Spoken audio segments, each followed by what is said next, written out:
Assalamualaikum warahmatullahi wabarakatuh. Waalaikumsalam warahmatullahi wabarakatuh. Sahabat Wilip Online, kembali lagi dalam program podcast. Saat ini saya sudah kedatangan tamu, Komisioner KPU Kota Cilegon, Bapak Syihabuddin.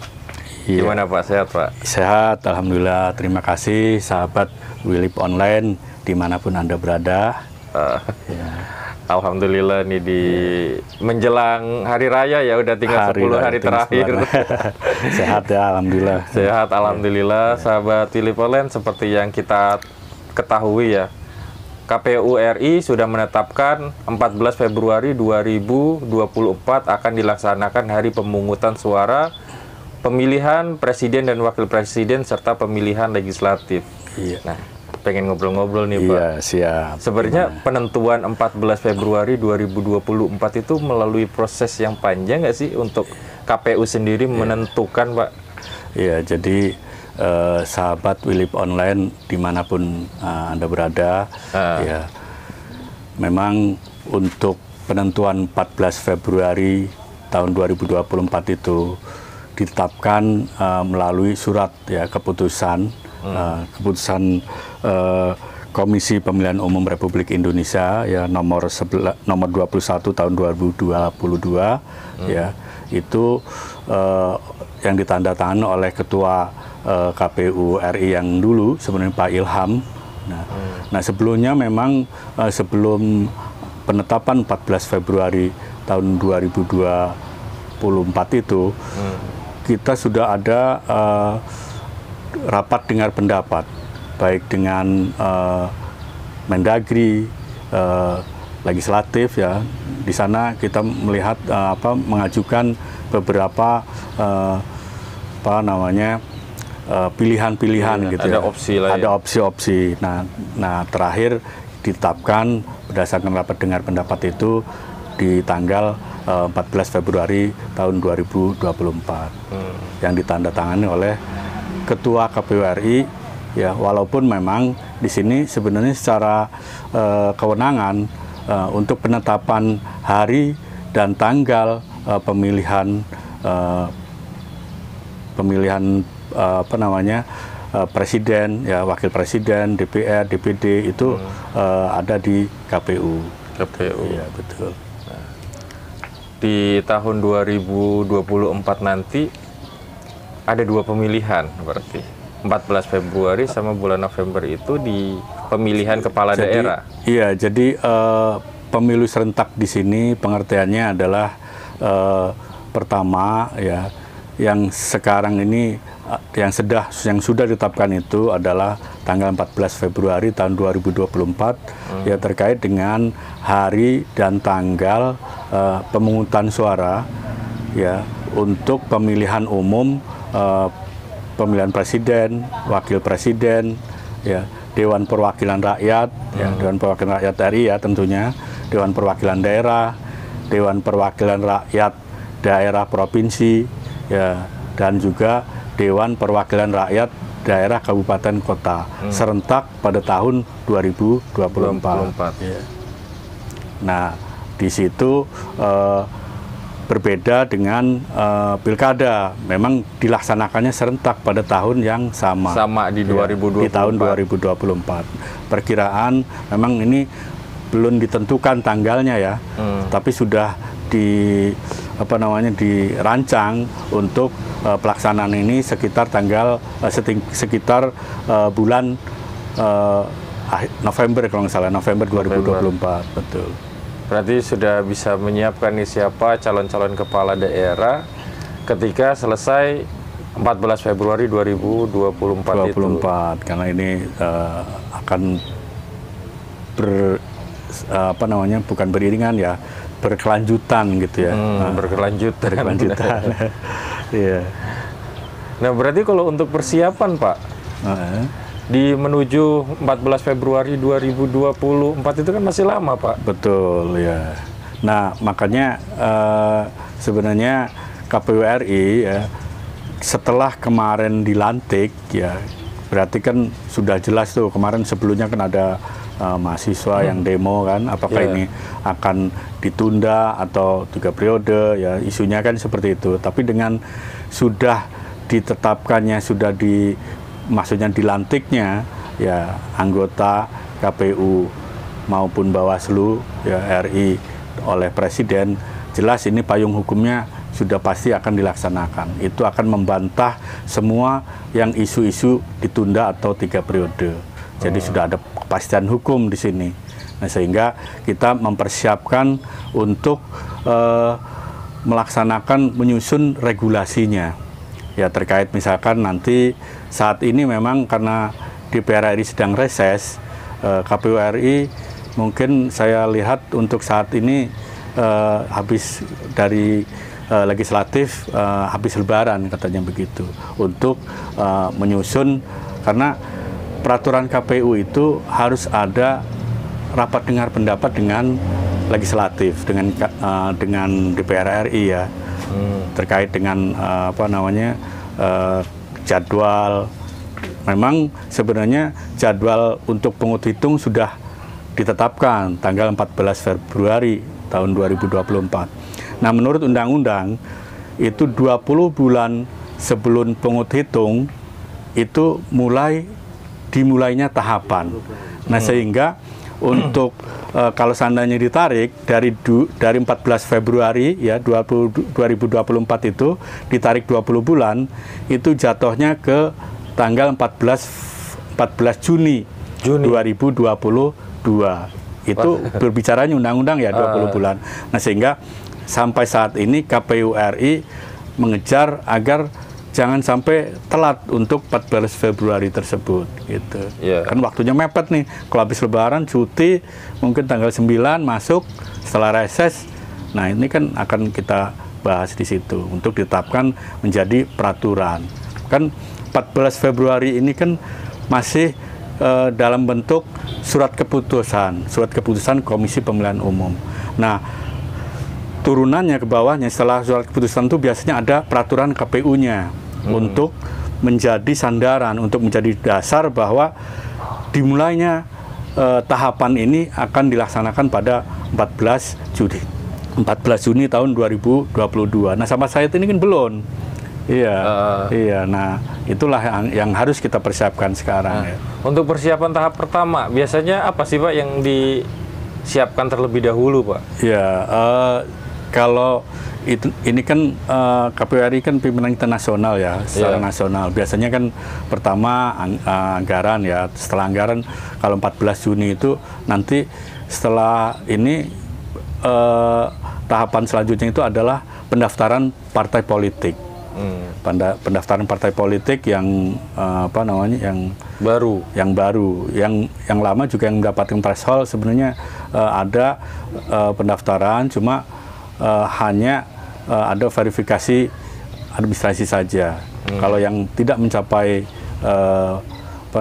threshold 4% itu akan dilakukan verifikasi faktual. Ini amanat dari putusan Mahkamah Konstitusi, bicaranya seperti itu. Yang tidak mencapai threshold perwakilan di DPR sampai 4%, maka akan diverifikasi faktual. Kalau verifikasi administrasi pasti. Iya, makanya ini faktual. Iya, ini makanya ini harus duduk bersama lagi ya supaya bagaimana ini aturan untuk implementasinya gitu ke bawah ya, termasuk kami sebagai pelaksana yang di bawahnya gitu. Termasuk partai yang di parlemen tidak ada Pak, tapi di daerah ada contohnya. Itu masuknya kemana Pak? Iya, itu tetap kita lakukan verifikasi faktual. Oh, faktual. Karena dasarnya adalah 4%. Walaupun mungkin di bawah dia mendapatkan kursi ya. Iya. Sementara di atas nggak ada kursinya. Nah, tetap yang di bawah, kalau yang di atas kan berarti otomatis kan kalau nggak ada kursinya ya administrasi iya, verifikasi faktual juga iya. Untuk dilaksanakan verifikasi. Informasi yang tersebar kan banyak banget, partai-partai baru Pak. Ini nanti tugas KPU bakal lebih berat dong. Sebenarnya saya juga dari grup ya, dari teman-teman rekan-rekan Komisi Pemilihan Umum itu yang terdaftar di dalam Kemenkumham itu ada 75 partai. Waduh, banyak banget. Iya, tapi kan belum tentu barangkali dia mendaftarkan diri ke KPU. Oh, kan iya, ini iya. kan yang maksudnya yang terdaftar di dalam Iya. Kemenkumham. Nah, supaya dia menjadi peserta pemilu, maka dia harus mendaftarkan juga ke KPU. Nah, KPU inilah yang akan memverifikasi dan mengesahkan, nanti menetapkan dia menjadi peserta pemilu atau lulus menjadi peserta pemilu atau tidak. Nah, ini memang ranahnya di dalam penyelenggara pemilu, dalam hal ini KPU. Untuk menjadi peserta pemilu. Bakal banyak. Jadi dengan jumlah partai yang banyak itu, Pak, Iya. ada kemungkinan nggak mereka akan berguguran ketika mendaftar di KPU? Ya, kalau kami sih melihatnya, kalau saya sendiri, itu kan tergantung dari syarat-syarat yang disampaikan oleh partai politik. Kan ada syarat-syarat yang disampaikan oleh partai politik ke KPU ya, terkait dengan misalkan dalam Sipol, kan harus terdaftar dalam Sipol. Nanti itu harus ada itu nama-nama pengurusnya, ketua minimal biasanya ketua ya, sekretaris, bendahara, KSP. Terus juga anggota gitu ya. Nah, nanti di situ ada teknisnya kita melakukan verifikasi administrasi. Verifikasi administrasi itu biasanya ada yang mungkin dalam hal ini partai itu ganda ya, ganda internal, ganda eksternal, bisa jadi kan gitu. Makanya ini ada verifikasi administrasi. Nah, setelah verifikasi administrasi nanti akan dilaksanakan verifikasi faktual.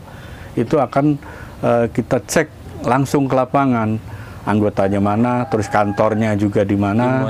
Ya, nah sehingga ini apakah benar gitu kan. Nah, biasanya di dalam ini kan belum keluar ya, soalnya masih draft.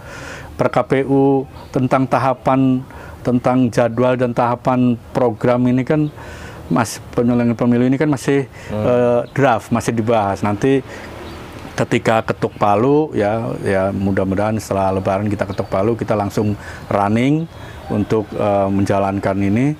Semoga kita juga diberikan kekuatan ya, kesehatan dapat menjalankan penyelenggaraan pemilu ini.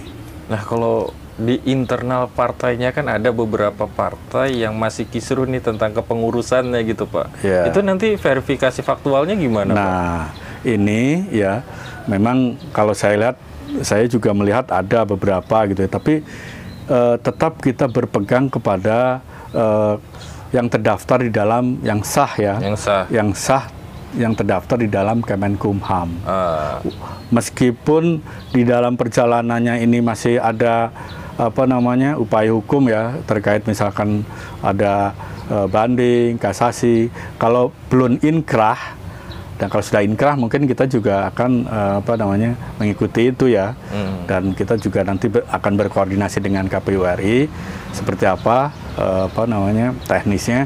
Tapi biasanya kalau belum inkrah mah ya sampai saat ini pun pasti kita berpegang kepada partai politik yang sah, yang terdaftar di dalam Kemenkumham. Betul. Padahal waktunya tinggal sedikit ya kalau dari hitungan KPU 20 bulan. 20 bulan. 20 bulan sebelum pemungutan suara itu sekitar 14 Juni. Sekarang April ya, besok Mei, Juni. Nah, sehingga ini harus kita kejar betul. Kalau seandainya sampai lewat ini kan agak nantinya terlambat juga ya. Terlambat juga kan, gitu.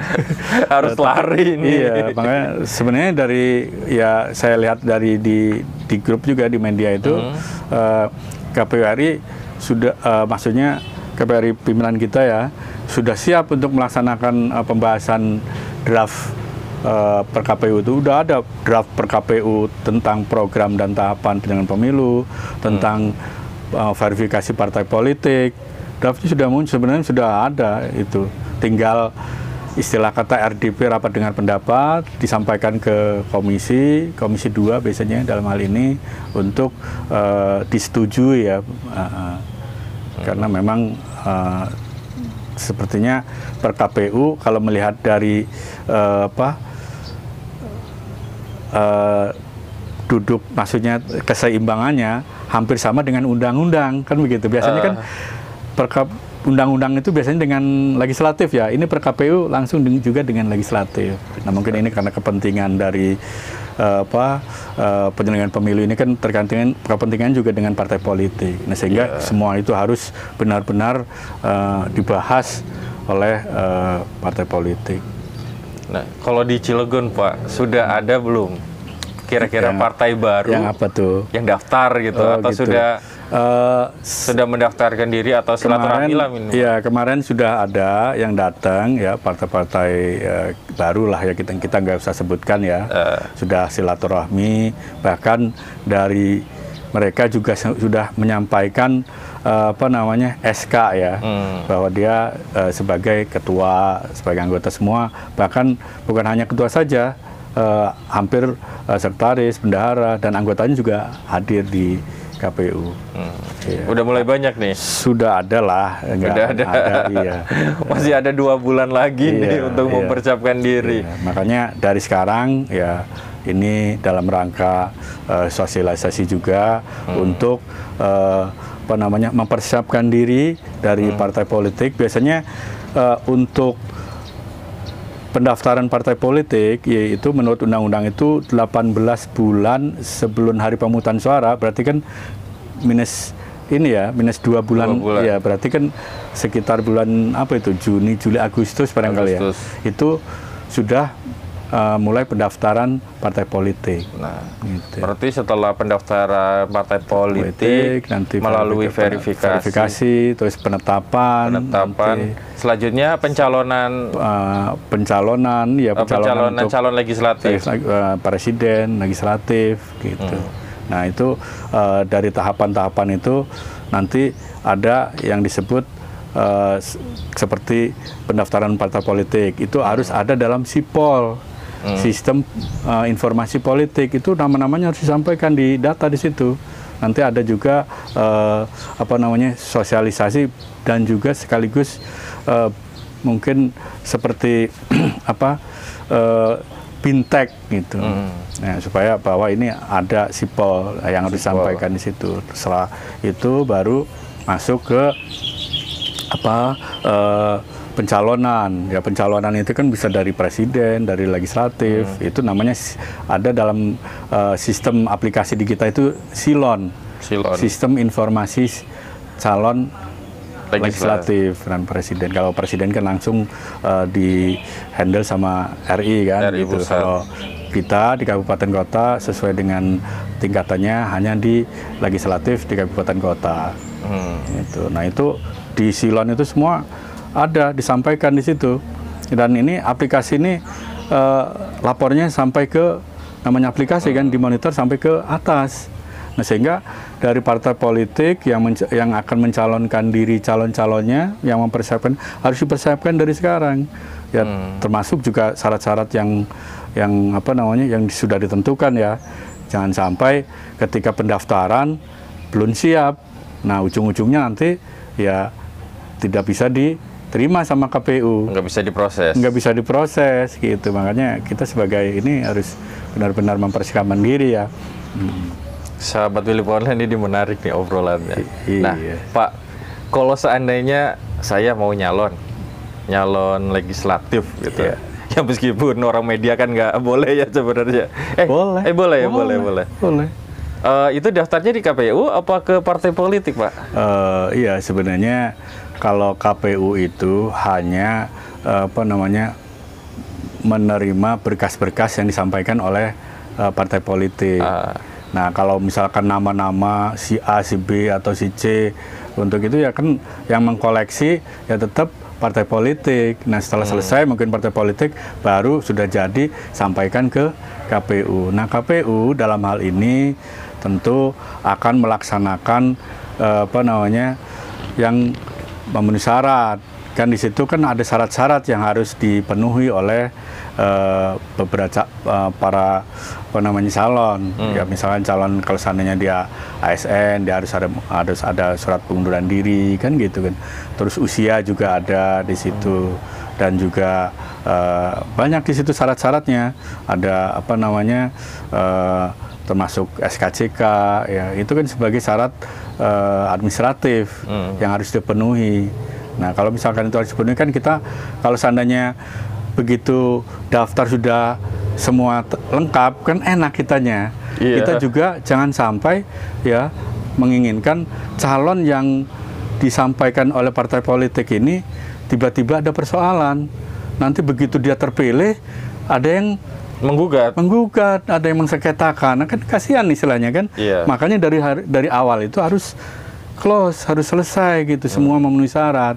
Nah, supaya dari KPU juga tugasnya sesuai dengan undang-undang ya, yang memverifikasi itu, yang melihat memenuhi syarat atau tidak. Ya kalau memenuhi syarat semua kan tinggal jalan, tinggal running, tinggal mungkin dia memperjuangkan hak dianya lah sebagai peserta kan, sebagai calon gitu. Untuk ya tentu kalau calon pasti untuk penjadi kan, kira-kira gitu. Kalau seandainya sampai jadi tiba-tiba ada sengketa kan, nah pusing juga nanti. Iya, di partai politik juga pasti ini, di kita juga sama. Sebenarnya sih kalau kita mah istilahnya bukan sebagai yang melakukan proaktif. Harusnya yang proaktif itu untuk calon yang memenuhi syarat atau tidak memenuhi syarat itu yang partai politik. Karena ini kan yang dia sampaikan oleh partai politik, orang-orangnya kan, kita nggak tahu siapa si A si B-nya.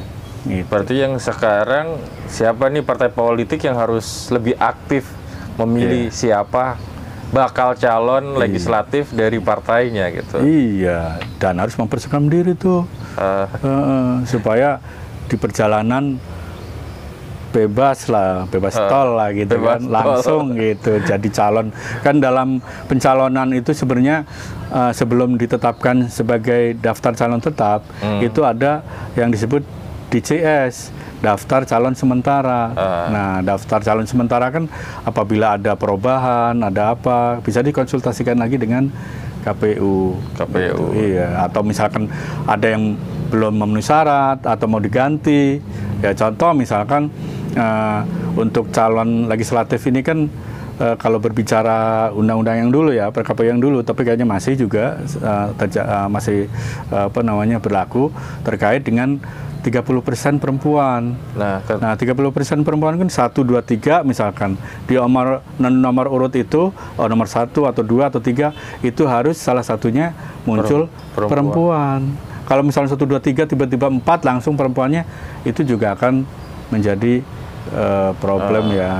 Sehingga nanti akan kita sampaikan bahwa ini mohon untuk diperbaiki. Gitu. Sebenarnya nggak langsung coret ini, enggak sih kita juga gitu.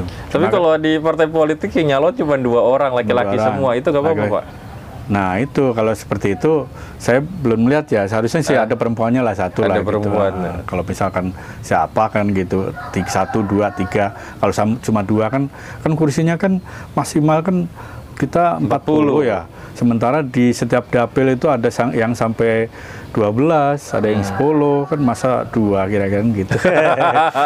Masa kursinya banyak cuma mencalonkan 2. Kalau bisa semua kursi ya itu terpenuhi.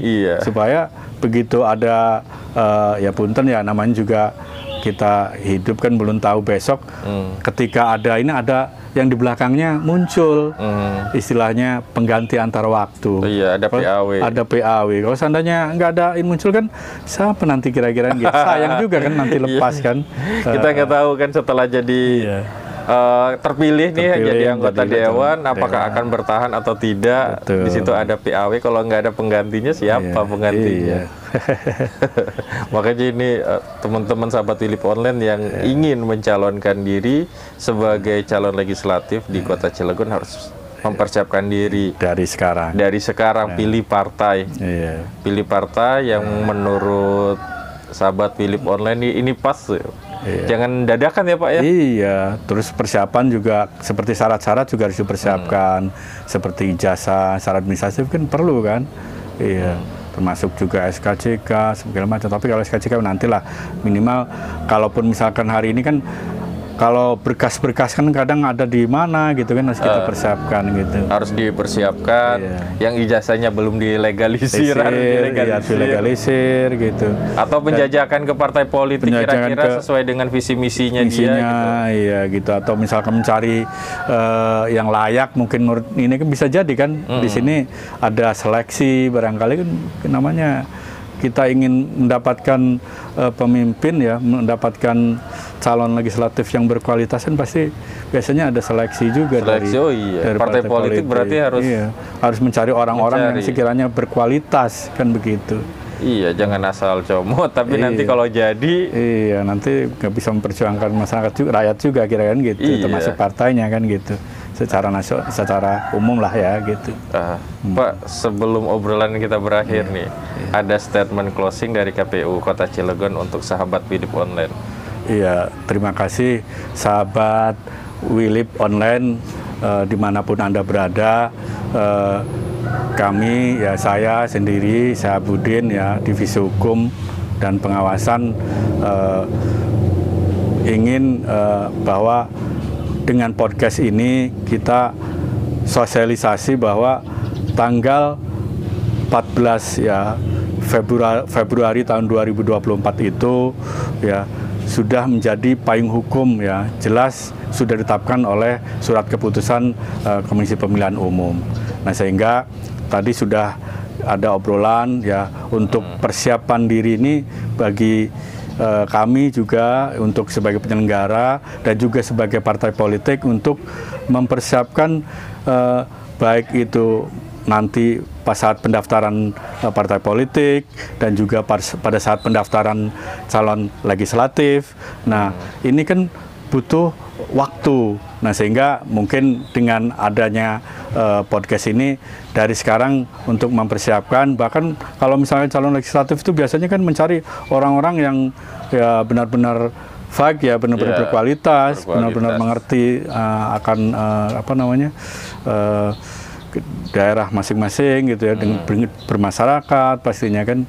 Nah, mudah-mudahan kalau ke depan nanti begitu saat pendaftaran sudah siap, kita pun menerima semua, hanya melaksanakan verifikasi sesuai dengan amanat undang-undang. Baik, terima kasih nih Pak sudah hadir. Semoga nanti bisa silaturahmi. Iya, jangan lupa ingat bahwa pemilu serentak itu ya, pilkada serentak ya, pemilu dan pilkada serentak itu di tahun 2024, walaupun ada pengertian barangkali pemilu serentak itu dalam satu waktu bersamaan, padahal kan ini waktu bersamaannya di tahun 2024. Ya, sekarang ini yang akan kita hadapi ke depan adalah pemilihan ya, pemilihan umum, pemilu presiden, wakil presiden ya, DPR, Dewan Perwakilan Daerah, DPRD Kabupaten Provinsi, dan DPRD Kabupaten Kota serentak tahun 2024. Itu yang kita hadapi ke depan. Ya. Dan sekarang saat ini masih memang masih draftnya masih digodok ya, belum disahkan. Tapi mudah-mudahan dengan seiring berjalannya waktu tepat di 14 Juni itu sudah muncul per KPU tentang program dan jadwal tahapan penyelenggaraan pemilu tahun 2024. Terima kasih, mungkin itu. Baik, terima kasih Pak Syihab.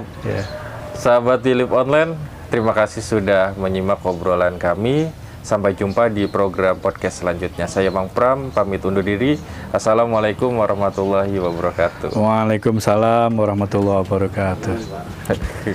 Ya, terima kasih. Sukses acaranya, Pak.